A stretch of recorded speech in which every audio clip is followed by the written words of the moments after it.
रहमान रहीम। अस्सलामु अलैकुम dear students, मैं हूं हबीबुल्लाह कमर theITeducation.com के प्लेटफॉर्म से। डियर स्टूडेंट्स, बहुत सारे स्टूडेंट्स जो है ना वो एक क्वेरी कर रहे हैं जी कि अगर हम 2 सब्जेक्ट लेंगे तो हमारा CGPA कितना होगा, अगर हम 3 सब्जेक्ट लेंगे तो हमारा CGPA कितना होगा। तो यानी वो अपने लास्ट सेमेस्टर में हैं या कोई ऐसे स्टूडेंट्स हैं जो अपने MS के अंदर अपने ग्रेड को जो है या CGPA को इम्प्रूव करना चाहते हैं। तो डियर स्टूडेंट सर्विसेज के अंदर आपको कैलकुलेट प्रोजेक्टेड CGPA जो है ना वो गिवन है। आप इसके ऊपर क्लिक कर लें और जो कोर्सेज आपने सेलेक्ट किए हुए हैं ना वो कोर्सेज इस लिस्ट के अंदर आ जाएंगे।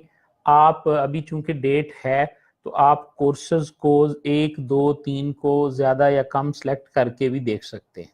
ठीक है, मिसाल के तौर पे आपके 3 कोर्सेज हैं, आप इसमें से इसको सिलेक्ट कर लें, इसको सिलेक्ट कर लें। ये अब वो बता रहा है इस सेमेस्टर से पहले जो आपका CGPA है, इन सेमेस्टर्स में आपके कितने आएंगे मार्क्स, अभी आप इनको सिलेक्ट कर लें। मैंने एक को सिलेक्ट कर लिया और यहाँ से आप अपने एक्सपेक्टेड मार्क्स जो हैं वो बढ़ाते जाएं। ठीक है जी, और इसी तरह 2 सब्जेक्ट हैं तो दोनों के मार्क्स को बढ़ाते जाएं। ठीक हो गया। और इसी तरह आपके पास 3 सब्जेक्ट हैं तो तीनों के मार्क्स को बढ़ाकर आप देख सकते हैं कि अगर आप इन तीनों सब्जेक्ट्स के अंदर 71, 74, 71 स्कोर करते हैं तो आपका इस सेमेस्टर के बाद CGPA जो प्रोजेक्टेड CGPA होगा यही आपका इफेक्टिव CGPA होगा जो आपकी फाइनल ट्रांसक्रिप्ट के ऊपर आएगा।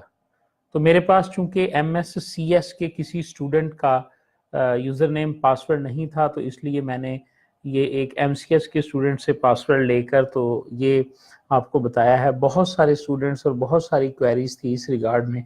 अब आप ऐसे करें, जो लोग इम्प्रूव करना चाहते हैं अपने सब्जेक्ट को, अभी तो चूंकि सिलेक्शन की डेट है ना, तो वो उन सब्जेक्ट्स को सिलेक्ट करके यहाँ से नंबर डाल के तो अपना CGPA देख लें।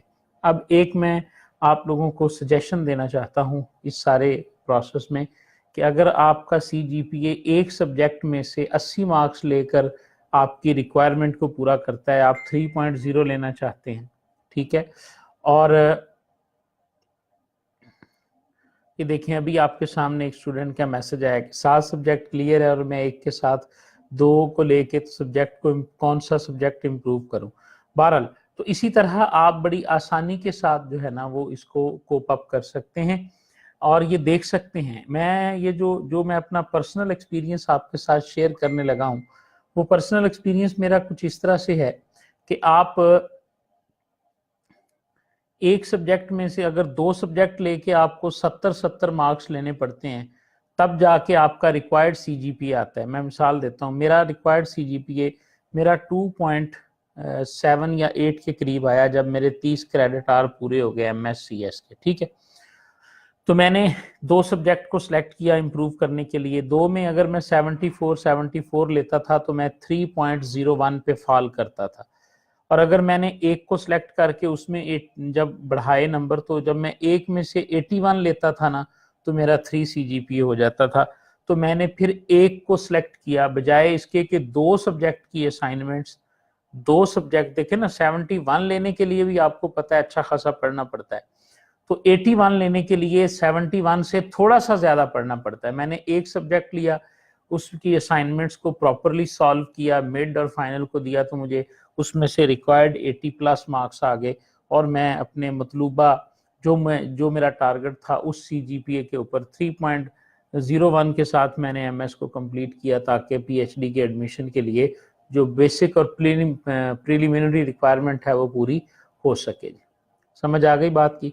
तो इस तरह आप इसको चेक कर लीजिएगा। आई होप कि आपको जो है ना इसका अगर पता भी था तो फिर भी मैंने सोचा कि आपको सजेस्ट कर दूं कि जो लोग इम्प्रूव करना चाह रहे हैं या जो लोग जो हैं वो अपने CGPA को बढ़ाना चाहते हैं उनके लिए ये किस तरह से पॉसिबल है। थैंक यू वेरी मच जी, बहुत शुक्रिया theITeducation.com को ज्वाइन करने का और इस वीडियो को देखने का। Thank you ji.